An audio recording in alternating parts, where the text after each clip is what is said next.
ayer, pensando en la presentación, se me ocurrió plantear estos 10 puntos que tienen que ver con las posibilidades y las potencialidades de la agricultura y la agroecología urbana. Me corro porque acá no se lee.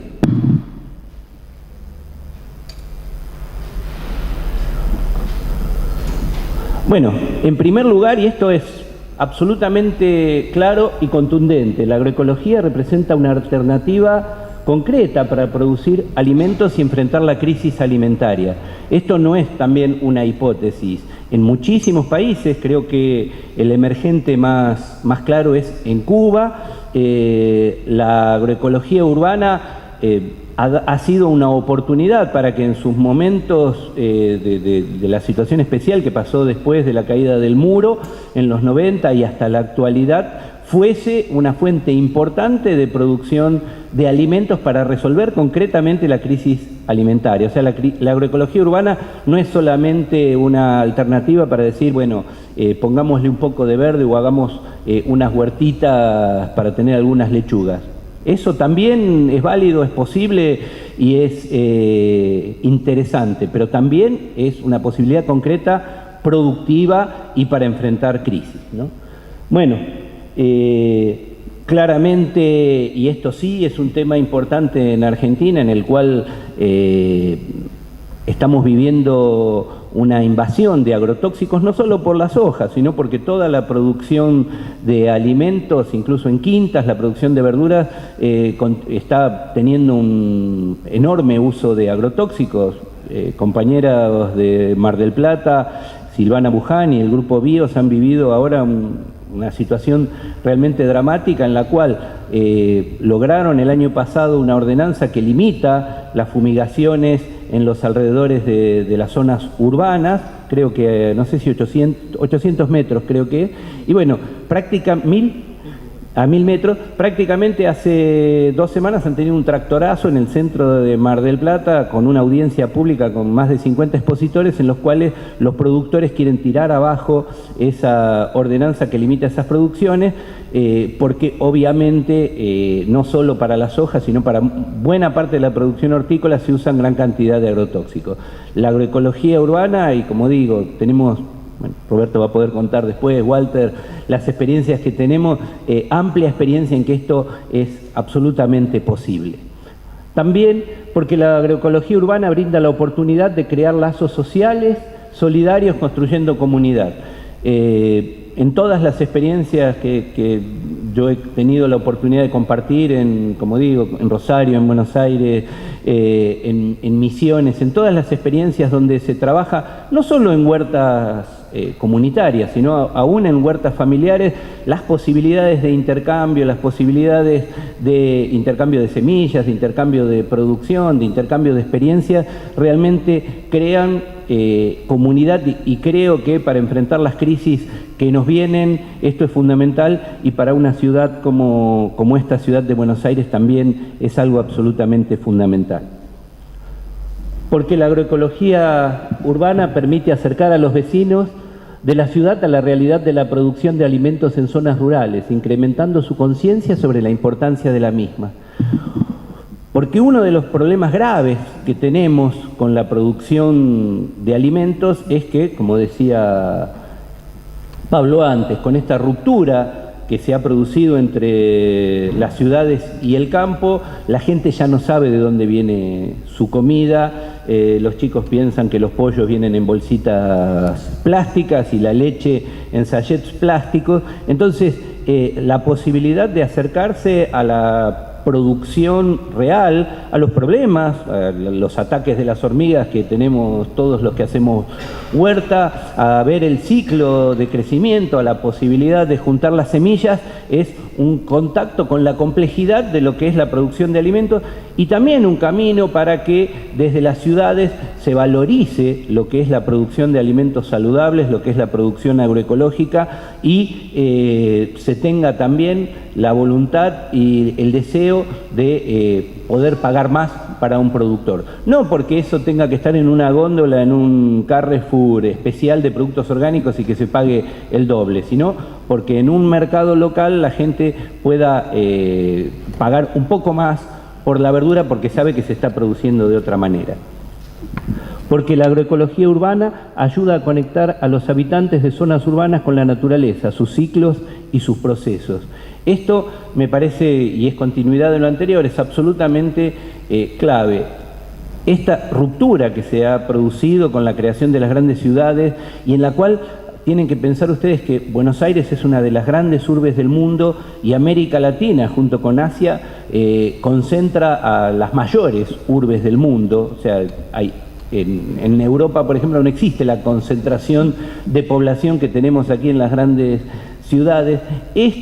Esta ruptura hay que revertirla. O sea, los seres humanos no tenemos ninguna oportunidad de sobrevivir en este planeta si no volvemos a restablecer vínculos de solidaridad, vínculos de cooperación, vínculos de armonía con la naturaleza. Es un camino que debemos recorrer y que la agroecología urbana sin duda es un punto importante para ello, ¿no?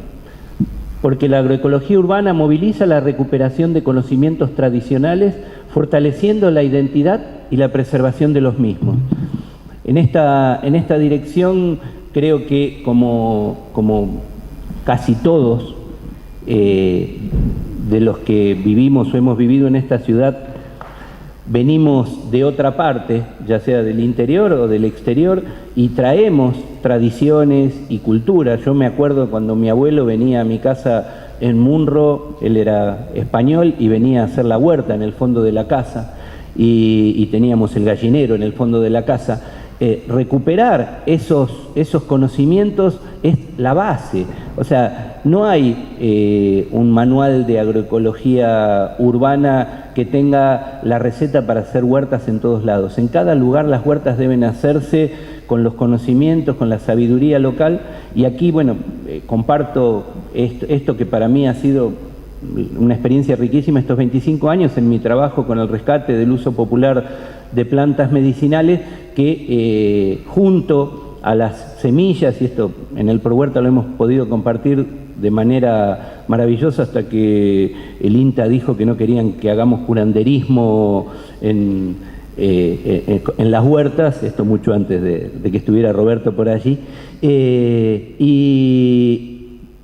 hay un enorme valor en esos conocimientos de plantas medicinales, de plantas aromáticas, en las posibilidades de sistemas agroecológicos que incluyen claramente a las plantas medicinales y a las aromáticas como parte de esos ecosistemas, y en los cuales el límite entre alimentación y cuidado de la salud es mucho más difuso que el que tenemos entre el ir a comprarle al almacén y a la farmacia, ¿no? Entonces, ahí hay un potencial también muy importante que debemos cuidar porque, como digo, esas semillas tradicionales, esos conocimientos tradicionales se están erosionando de una manera dramática. Para compartir un dato nada más, en 1996 la FAO hizo un informe sobre el estado de los recursos fitogenéticos en el planeta, o sea, el estado de las semillas en el planeta. El informe habla de que en el siglo XX se perdieron la mitad de las semillas que la humanidad desarrolló durante 10.000 años. Y el informe lo dice claramente, la principal causa de pérdida de esas semillas fue la agricultura industrial. O sea, no hay dudas y, como digo, no es una apreciación política, es un informe técnico de la FAO. Eso necesitamos revertirlo y está ocurriendo con el trabajo de muchos de ustedes en sus distintos espacios, pero como digo, debemos ponerlo en el marco de la realidad de las huertas y en el marco de las luchas políticas que tenemos por delante, ¿no? Porque la agroecología urbana ayuda a preservar, rescatar y mantener las semillas, base de toda agricultura. Y acá sí voy a volver a este tema de la ley de semillas. En los años, hasta los años 60, nadie tenía monopolio sobre una semilla.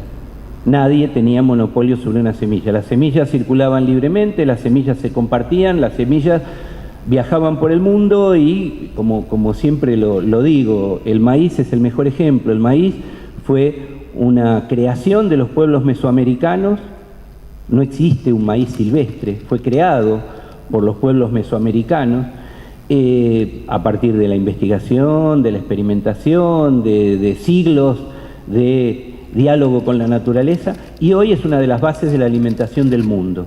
Ese recorrido del maíz es el mejor ejemplo de cómo las semillas han sido compartidas y han circulado libremente. Bueno, la Revolución Verde trajo la novedad de que los ingenieros agrónomos, trabajando para empresas, por supuesto, iban a hacer mejoramiento vegetal, surgieron los híbridos, surgieron en los 90 los transgénicos, y como digo, el principal objetivo de todas estas semillas mejoradas es el control por parte de las corporaciones.